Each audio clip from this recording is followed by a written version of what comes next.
be working through some scenarios today to really illustrate this is how professional learning can be personalized directly to the needs of the educator.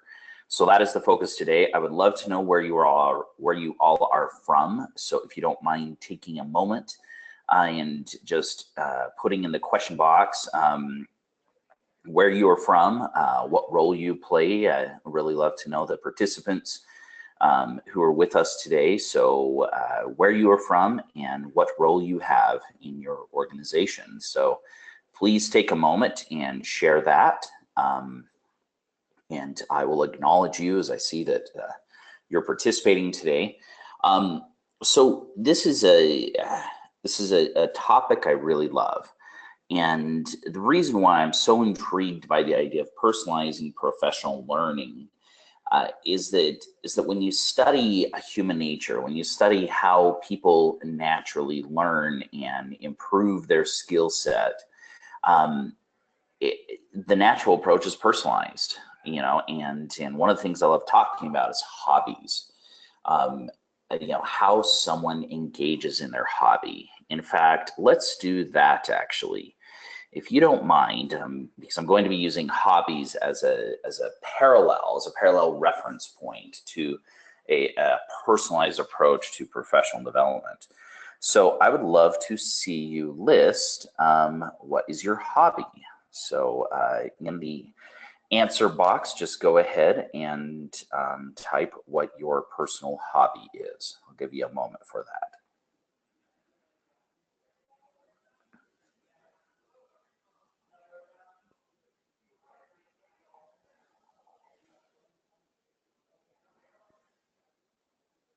So excellent. So Stephanie Wilcoxon in the Dallas-Fort Worth area with Vertical Alliance, looking at online training for school professionals. Definitely, that is central to our conversation today. Anyone else? Love to see what your hobbies are.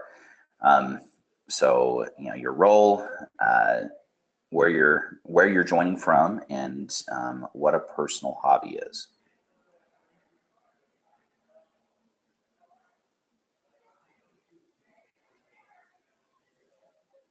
So while I'm waiting for those to come in, I am going to share my personal hobby. I love to cook, and I've loved to cook since I was quite young, so it's always been a fascination of mine. And cooking for me is a very personal approach. You know, it's driven by my curiosity. Even last night, I ate in a Greek restaurant, and some of the ways that they approach their cooking, I find it immensely interesting. It might not be interesting to someone else, but it's most definitely interesting to me. And what I love about engaging in cooking is that this process for me is 100% personalized. I only cook what I'm interested in cooking. So I took on making the Indian dish chicken tikka masala a couple weeks ago. I've never made it before. I've always ordered it from restaurants. And I happened to come across a recipe. It was far more simple than I realized, and it was an awesome challenge. Can I figure out how to do chicken tikka masala? So gathered the ingredients, you know, made some mistakes along the way. I used tomato paste instead of tomato sauce, so I had to significantly thin the sauce for chicken tikka masala. Bought sour cream instead of yogurt for the marinating of the chicken. I mean, there were a number of mistakes I made, but the beauty of it, because I was really driven to make this meal taste good, is that I kept refining what I was doing along the way. And so through that constant refinement, I was able to center in on what was really needed as I was cooking this dish. And the awesome thing about, you know, when the sauce is, you know, is nice and bubbly and it's tasting right, is that then I get to perform. I get to put it in front of an audience. I serve it to my family. I see how they respond. I see that they really like it, and I instantly know this is what I can do better the next time. So as you think through that, as I share that, Consider all of the elements of learning within my engagement on my personal hobby. What is going on there? Well, without question, I'm the one who decides what I want to learn. I'm also in charge of the pace at which I'm learning. So I'm determining how quickly I am learning how to make this chicken tikka masala. And for me, it was kind of pick up the groceries in the afternoon, spend that evening figuring out the sauce. There's instant accountability. I set out to make this dish. The quality is up to me. No one else is measuring the quality of my dish. My family would have been fairly happy even if I just did a mildly good job at this. But I have a high standard for myself. And so when you think about the role of accountability within learning, and I'm not talking about formal accountability, I'm going to get a grade somewhere. I'm talking about informal accountability. And what I mean by that is, what level of quality and performance am I expecting of myself as I learn how to do something new? And so hobbies are a fascinating way to study adult learning.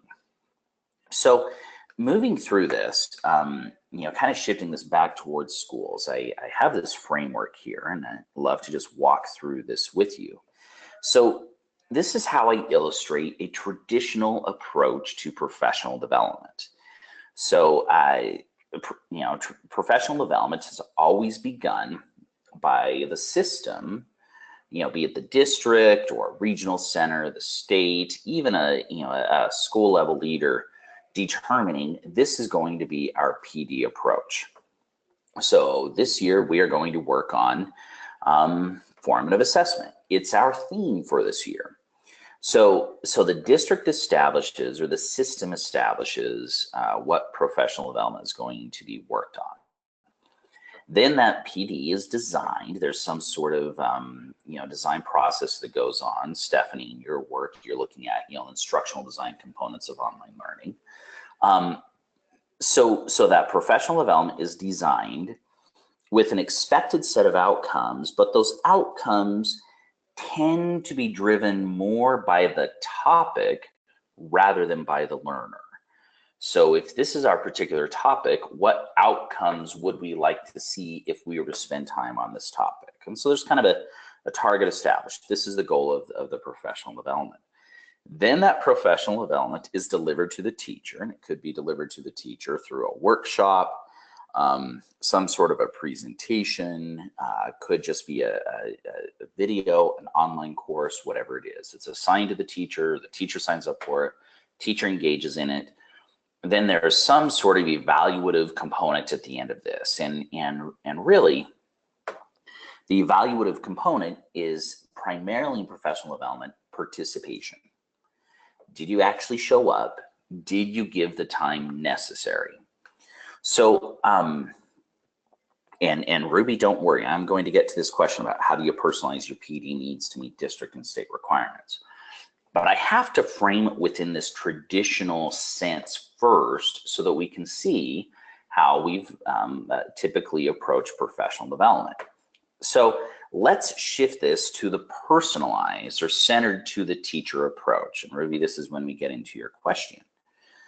So a growth-focused model, well, you only can measure growth when you measure the individual's progress.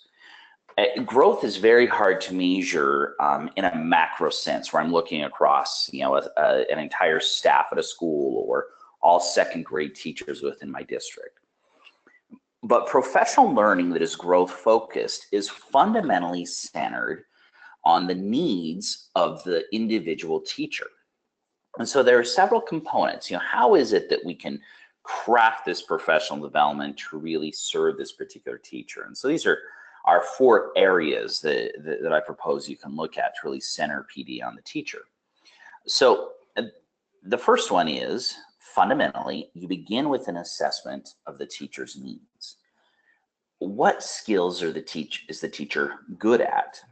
What particular pedagogical skills is the teacher struggling at? And where are they on the continuum of this?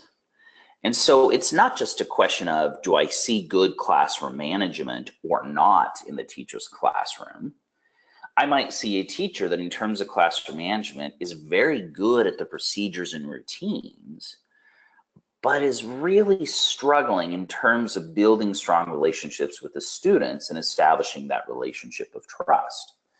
So I need to understand, as an instructional leader, I need to understand this distinction. So I begin by analyzing the teacher's actual performance. What do they do in the classroom on a daily basis? So the first component that I'm going to use to help me define this are really the standards and proficiencies, or the competencies of good teaching. And so depending on the state you're in, such as, Stephanie, you're in Texas, using the test teaching standards. So what really are standards? Well, standards are a description of performance. Really what standards are, they're an agreed upon description of performance. And so rather than me having to try to find language that describes that I'm seeing in this teacher good procedures and routine, but struggling student relationships, I can use language in the standards to define what I'm observing. Now, those standards don't exactly tell me what learning this teacher needs to engage in, but they help me identify and describe the teacher's performance. So now I've analyzed the needs of the teacher. I'm using a set of standards to really define what I'm seeing. So flip over to the other side and look at the supportive coach or principal. Now, what's interesting with this is that learning by nature is almost always a collaborative process. And so the learner is engaging with the knowledge that someone else provides. And so I may be collaborating with the author of a book as I read that book. I may be collaborating with a peer whose teaching I've observed, and I respect what I see, and so I want to engage with them. I may collaborate with an instructional leader, a coach or principal who's assigned to me. But think about those three different scenarios that I presented. What is different between the three of them? Well, if I'm engaging with an author, it's not exactly an interpersonal relationship. The author is showing up with some degree of credibility, so I have an initial trust in what the author is saying. So I'm willing to go on this journey and hear what this author has to say. Credibility is in place. If I engage with a peer, well, trust is already present. For whatever reason, depending upon our conversations we have in the parking lot, whatever it may be, my interactions with this peer have led me to trust this particular person. So I feel safe turning to this person and saying, hey, how is it that you build strong relationships with students? Okay, so engaging with an author brings credibility. Engaging with a peer brings trust. But now think of this role of an instructional leader. Typically, instructional leaders are assigned based upon my hierarchical placement in the school, which really means my instructional leader may be my principal and is assigned to me simply because I'm a teacher in this particular school. Or my coach or my instructional leader might be a team lead. So I'm a second grade teacher, and this is the second grade department head, and so that's my instructional leader. But in neither of those scenarios is credibility or trust inherently present. And so think about one way that we have organized schools. We haven't taken time to consider how the teacher who needs the support actually interacts with the assigned instructional leader. There may be no credibility present, and there may be no trust present. In those scenarios, if the teacher doesn't trust nor really believe what the principal has to say, that is a highly ineffective instructional leader. And so as we think about personalizing professional development to the particular educator, we have to keep in mind the compatibility between the instructional leader and the teacher. If we think more along these lines, and we're thinking about who is it the teacher could work with well, even if it might be out of our formal hierarchy, well, now this teacher has someone they can trust through this growth process. So we've talked about centering the learning on the distinct needs of the teacher, defining these through the set of standards or competencies, identifying, supportive instructional leader where there's, good compatibility with the teacher. Let's move down to this, to the lower right, choice and accountability. This is one I love to look at. So when you consider your own hobby, and Stephanie, you had said camping is your hobby. So I have a simple question for you. If camping is the thing you love to do, did someone force this on you, or was it your choice? That's the first question. Second question is, who measures the quality of the experience? Someone else or you? So these are obviously a bit rhetorical questions, but really think about this. When I choose to engage in learning, when choice is present at the very beginning of this learning process, I'm choosing to spend my time learning something. I'm also choosing to hold myself accountable. When I'm told you need to learn this, you know what? The accountability is on you. It's on the person telling me I need to do this. It's not exactly upon me. And so choice and accountability in a personalized professional learning approach, the teacher's making the choice where they're applying, what kind of professional learning they're engaging in. With that choice comes a heightened sense of accountability. It's the teacher who now owns the quality of the implementation. So going back to classroom management, if I as a teacher have identified, I'm pretty good at procedures and routines, but I need to build better relationships with my students. I'm able to understand that in kind of a more formal pedagogical sense, using the standards to help me understand this. I've got a great, peer or instructional leader that I'm working with, where I can say, I kind of struggle connecting with these kids. Well, I've made the choice to work on the quality of the relationships I have with my students, which means I'm going to hold myself accountable for actually improving those relationships. When choice is present at the beginning of learning, accountability is present when the learning is finished. So moving on to the fourth piece in the lower left there, cultural and relevancy. This is a fascinating one. This has never really made itself present in our approach to professional development.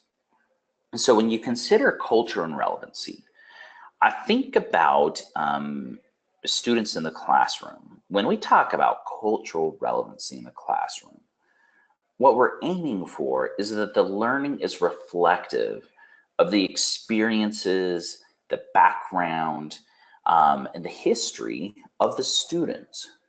And so if I'm working, I'm working in Los Angeles, and my classroom is primarily Latino students. Having them read Little House on the Prairie about European immigrants living in the upper Midwest might not be too culturally relevant. It doesn't speak to my students' experience. Now take this to a professional educator.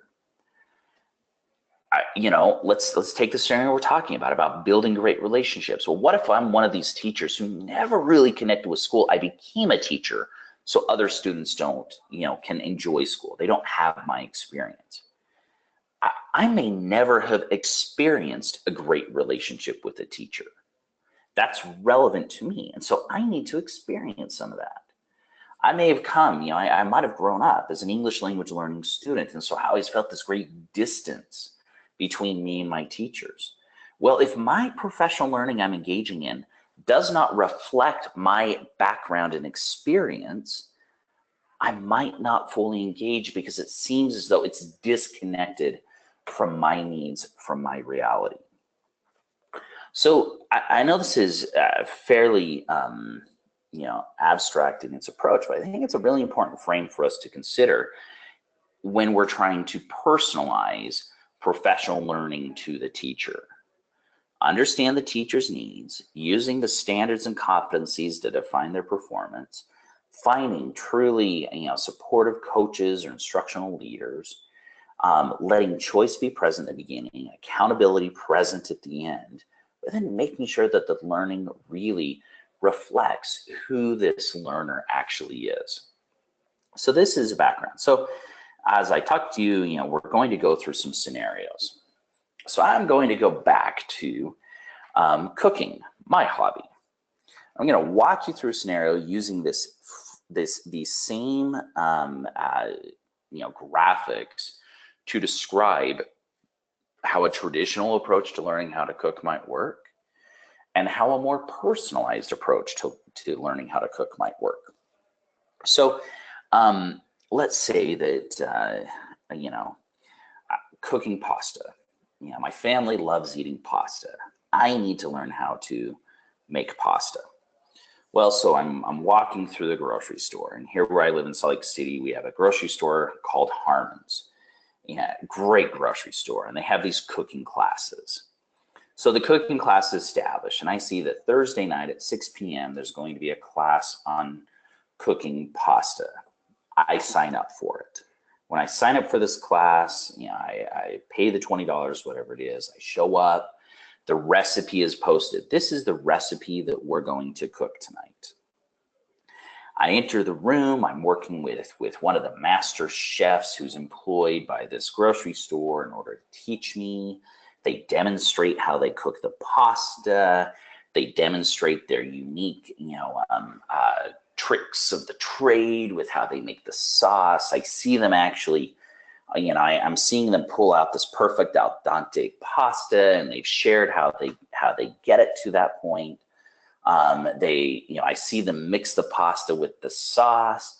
I'm even allowed to, come over, and I'm adding some of the ingredients, and I might even be doing a little bit of the sauce on my own, following the instructor step by step. And everything's already measured out, so I just have to choose, the balsamic, and there's already a tablespoon of balsamic there, and throw it in. So it's very directed. And so as the person wanting to learn how to cook pasta, I'm in this class, and much like the traditional PD approach, I'm very passive in this experience. It's really the instructor who's doing the cooking, not me. So when I finish that class on Thursday evening and I go home, it was a great evening. I was with some really good people. I enjoyed it. Instructor was fascinating to listen to. But I haven't really improved my ability to cook pasta.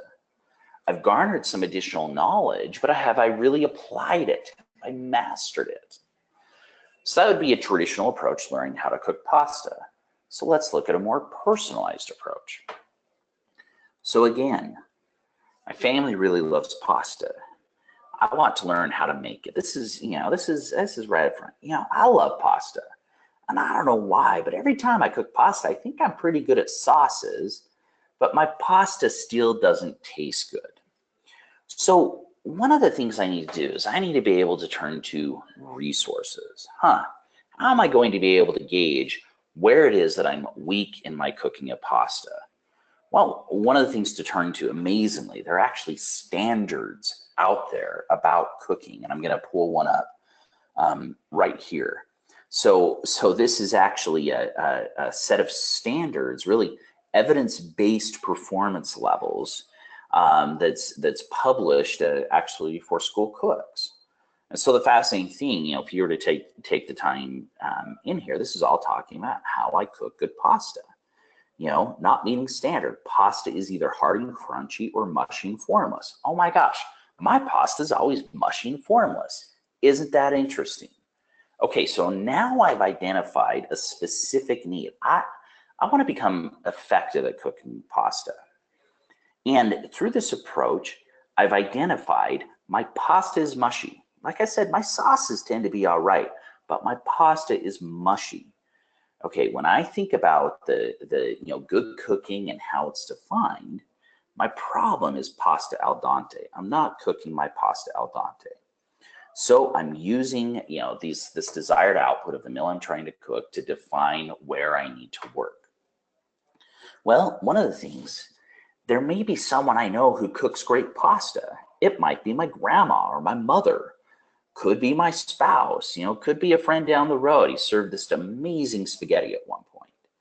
So I can turn to this person. Remember what we talked about with trust and credibility. So I already have trust in this person. I've got a personal relationship with them. They already have credibility because I've eaten their food. I know they cook great pasta, so I might be able to turn to them. How is it that I learned how to do this? They might point me towards resources. Now I'm focused. When I go out and search how to cook great pasta online, I'm not just looking for good recipes. I'm looking for clues as to how to cook pasta al dente. Think about the choice and accountability in this. I chose to work on pasta. I'm going to hold myself accountable until my pasta tastes great. But all of this is intuitively reflective of my experience and background. If I'm cooking mushy pasta today, I may not have grown up in a household that had great pasta. So good pasta may not be a part of my background. So I have things that I need to learn. This is all, again, thinking about this idea of centering the learning on the needs of the learner. So I know I've been a little, probably overly explicit in describing how, me engaging in my hobby of good cooking, how how I engage in this in a much more personalized way. So here's the question for you. Can this be applied in personalized learning? So thank you very much for hanging with me to this point. Because now I'm going to take this same approach and I'm going to walk you through formative assessment. How might we approach the professional development of formative assessment in a traditional way versus a personalized way? Specifically, what does it look like? Ruby, again, this is getting to your question. How do you personalize your PD? And actually, you say specifically in your question to meet district and state requirements. I will explicitly lay this out, okay? So if we were approaching professional development and formative assessment in a traditional way, we might have the school system say, the theme this year is formative assessment. We really believe formative assessment is a critical part of being able to monitor your students' learning, and you have to have formative assessment in order to provide tiered instruction, to be able to differentiate, to be able to do all these necessary things in order to increase student learning. So the district says we're going to work on formative assessment this year. We're going to hire a trainer to come in and do it. We're going to find an online course that we can have everybody take. We're going to require them to take it. Here's how you do formative assessment well in the classroom. First piece, okay? So our theme is formative assessment. We found an online course everyone is expected to do. Now go do it. And everybody has to complete this. This is part of it. And granted, I know that professional development has evolved significantly in school districts. There's not nearly the degree of forced and assigned professional development in the way I've described existent now as it was even a few years ago. But still, this is a traditional approach, right? So in all of this, how would you describe the participation of the teacher? District spot on. Formative assessment needs to become better in the classroom. It's a high quality resource that they purchase for everyone to participate in. So shouldn't the result of that be that we have this awesome, great implementation? Isn't that obvious? No, because in all of this, the teacher is still a passive participant. We don't actually know how good the teacher already is at formative assessment. What pieces of knowledge are they lacking? What are they good at within it? And so when we come to the end to that evaluative component, the question really can't be how the teacher implemented it, because in the learning process in this traditional approach, I was never really the focus of the design. The design was completion, so you're going to evaluate completion or seat time or CEUs, whatever it may be. You're going to use a completion compliance requirement to evaluate this traditional approach to formative assessment. So let's shift this. Let's talk deliberately about formative assessment in a personalized approach. Again, I want you to think about all of these 4 components. What do they look like? So the first piece here is this has to begin with a self-assessment. I really can't ask you to engage in the learning until I've allowed you, or collaboratively, we have assessed what you already know. What can you do in terms of formative assessment? And so this could be a self-observation, a peer observation. Somehow we're going to assess whether or not you're already formatively assessing the learning in your classroom. And so for Miss Smith, I might see Miss Smith asking questions in the classroom. Okay, do you all understand what I just said? And Miss Smith might even say, give me a fist of 5. 5, you totally understand it. 0, you don't understand anything at all. Okay, so Mrs. Smith is engaging in a certain level of formative assessment. It's kind of a call and response formative assessment. I'm quickly asking the kids, do you understand what I said? I'm seeing some sort of response back from them. And I want to make sure most of the kids are saying, yeah, 4 or 5, I'm more or less getting this before I move on. Well, Miss Jones, who is next door, might actually be a little bit more involved in this. Now she is giving quick, quick quizzes, 2 to 3, 4 question quizzes at the end of each mini unit. So 2 or 3 times a week, she's sending out a quick little quiz. Kids have to respond to it. She's measuring those each night in order to, to see how the students are progressing. Okay, so I have 2 distinct learning needs here. One is that Mrs. Smith is not actually digging into the student's ability to apply the learning. She's asking whether or not they can recall the learning. A fist of 5 is great for recall of what I just said, but a fist of 5 doesn't actually show me as a teacher whether or not my student can apply the skill. So what Ms. Smith needs to work on is knowing how to formatively assess application of skill, not just recall of knowledge. So now we go over to Miss Jones. Now Miss Jones, she's giving regular quizzes. This is a regular part of almost every day. So she is intensely analyzing whether or not the kids can actually apply the knowledge. But the challenge Miss Jones is facing is that it's too formalized. She actually needs some informal approaches. Not everything needs to be, so formally assessed. Sometimes I need just a fist of 5. So we have 2 distinct needs for each of these teachers. Now I'm using the set of standards, and we'll go back to the test standards, for your sake, Stephanie, looking at it. So I'm going to be looking at the test standards for formative assessment. Where is Miss Smith and Miss Jones in relation to the test standards? How high are both of them performing? So I can use that to define their performance. So together in a collaborative sense with Miss Smith and Mrs. Jones, we're establishing the need. Miss Smith needs to work on formatively assessing application of knowledge. That is going to be a uniquely designed learning path. Let's actually stay with Miss Smith in this sense. We've established Miss Jones has a different need. She needs quick, informal ways. She needs some strategies. She's pretty good at formative assessment, but she needs some quick strategies in order to make her classroom teaching more efficient. She doesn't have to slow down so much to assess where the students are at. But let's focus on Miss Smith. So Miss Smith, you need to be working on understanding the application of what the kids have learned, formatively assessing that. We define that by the standards. Now, who does Miss Smith work well with? Does she work well with, Mr. Nelson, the principal? Actually, I've observed that she connects pretty well with Miss Aguilar, one of her peers, another teacher. So I'm going to approach, and the unique thing about Miss Aguilar is that she's very good at formative assessment. She really, it's a very hands-on learning classroom. She's able to measure her students' progress because there's a strong emphasis on project-based learning, every lesson has, application incorporated into it. So Ms. Aguiar is really assessing application of knowledge through the products for the projects that the students are creating.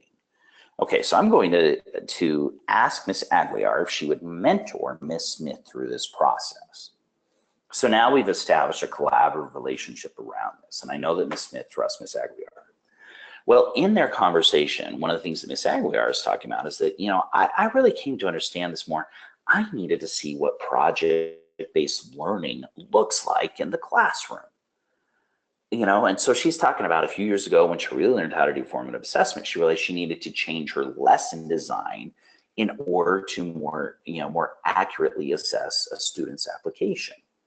Okay, so, well, how does she do that? And Ms. Smith, well, how do I do that? I mean, this is where, so I want to emphasize that at School Improvement Network, we've been focused explicitly over many years now, trying to find ways to really personalize the professional learning for teachers. So Ms. Aguiar points Ms. Smith towards Edivate. So go in, log into Edivate. I have Edivate here up here, and so I can type in project-based learning. I hit search. I have results that come up. I have an overview here. Well, that could be interesting. I'm an elementary. Let's see. I need to think about. I'm an elementary teacher. Okay, so here's a day of project-based learning at White Oak. I pull it up. Well, now I'm able to come in and watch this particular video that shows me how project-based learning actually happens in a classroom. We've engaged in modeling now, and this is really because Ms. Aguiar is helping Ms. Smith identify, here's an example that you can watch. So this is one of the ideas that could happen. Let's go back to this diagram. So already Ms. Smith, she's identified that she needs to understand application knowledge. Her formative assessment needs to be focused on measuring application of knowledge.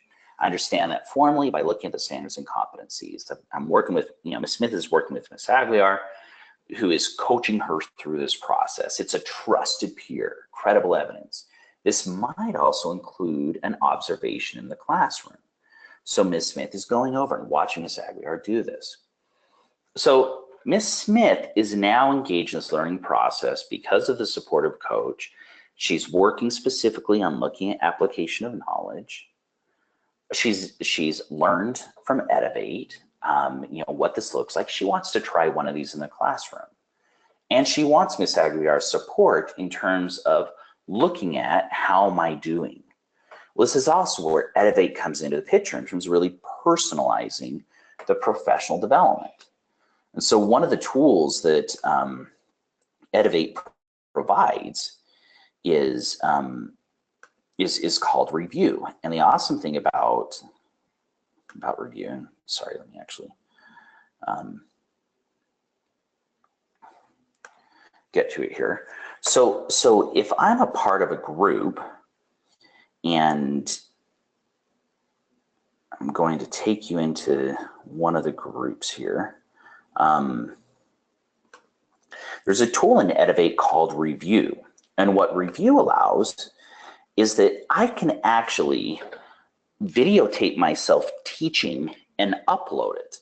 When I upload it into Review and it pulls up, I can create a mini group so that Ms. Smith and Ms. Aguiar together can collaborate around this. And so hopefully this will come up here. And sorry for the sound there. But so just to illustrate it here. So what happens here is that when Ms. Aguiar, so Ms. Smith videotapes herself doing a project in the classroom, videotapes herself talking to students about what she's going to measure to see their application of knowledge. Ms. Smith can then upload this video into Review, and then she can actually watch herself teach. Now, again and again, when we've had educators engage in this process of videotaping themselves and posting it, I've had so many many teachers tell me this is the first time I've ever actually seen myself teach. Okay, well, now we're really to a personalized level of learning, of professional learning.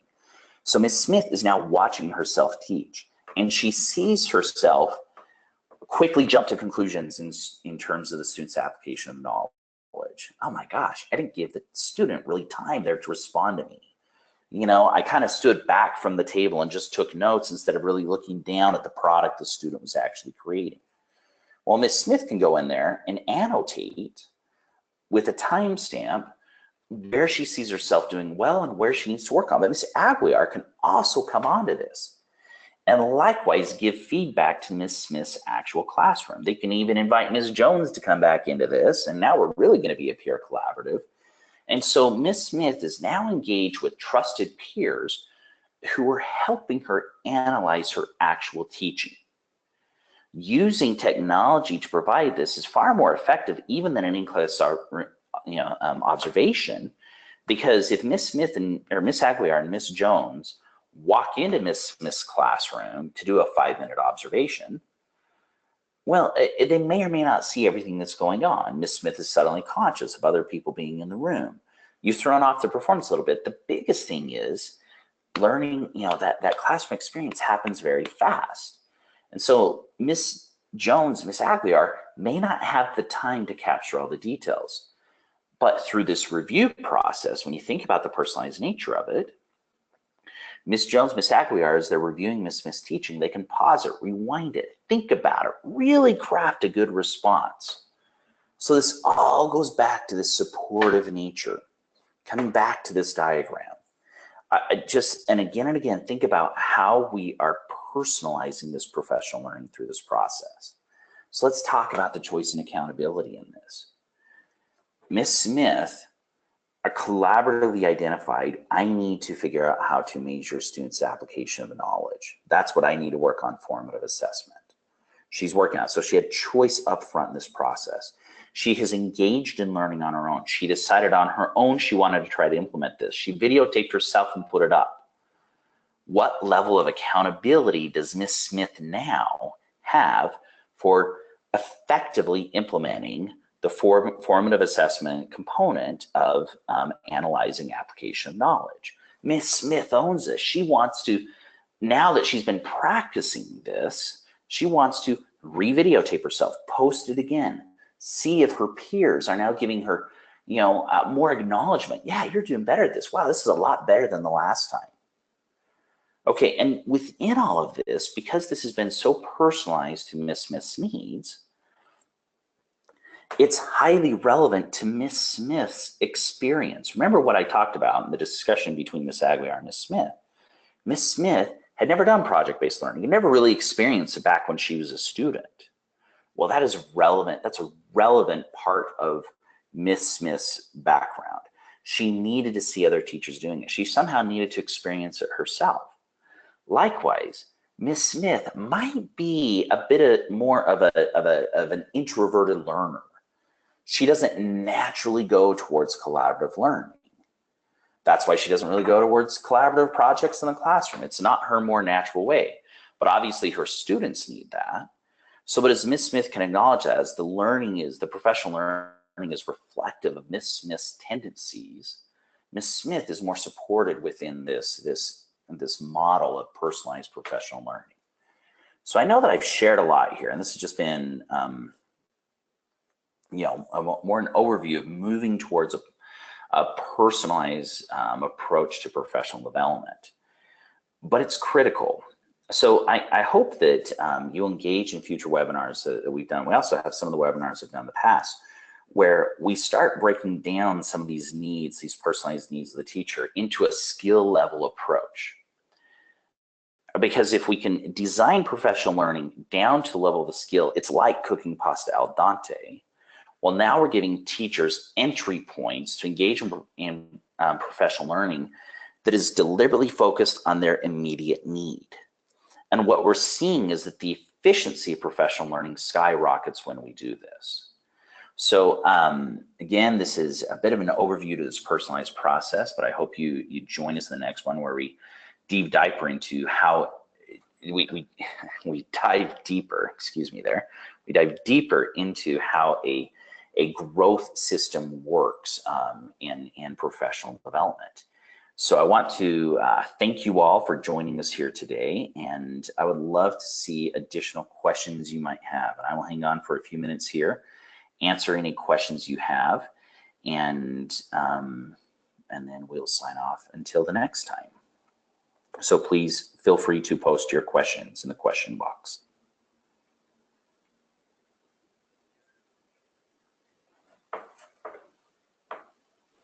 Great. Thank you, Curtis. I really appreciate everything you've shared with us. I do have a quick poll for those of you on the line, and that's going to launch right now. We really value your feedback on these webinars, so please take a moment and tell us if this webinar met your expectation. I will provide a certificate of attendance that will be in the email with the recording of the webinar and also the copy of the presentation. And so those, I will send that out tomorrow. And again, please take a moment to fill out the quick poll.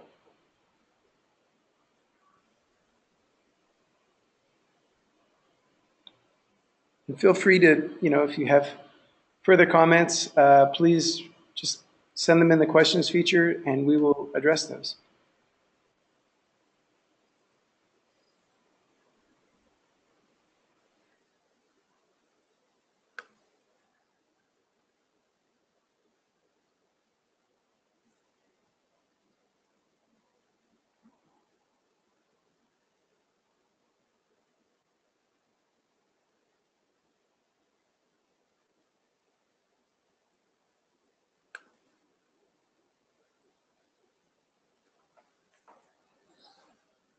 Excellent. Well, thank you all very much. I truly appreciate participating. I look forward to the next time.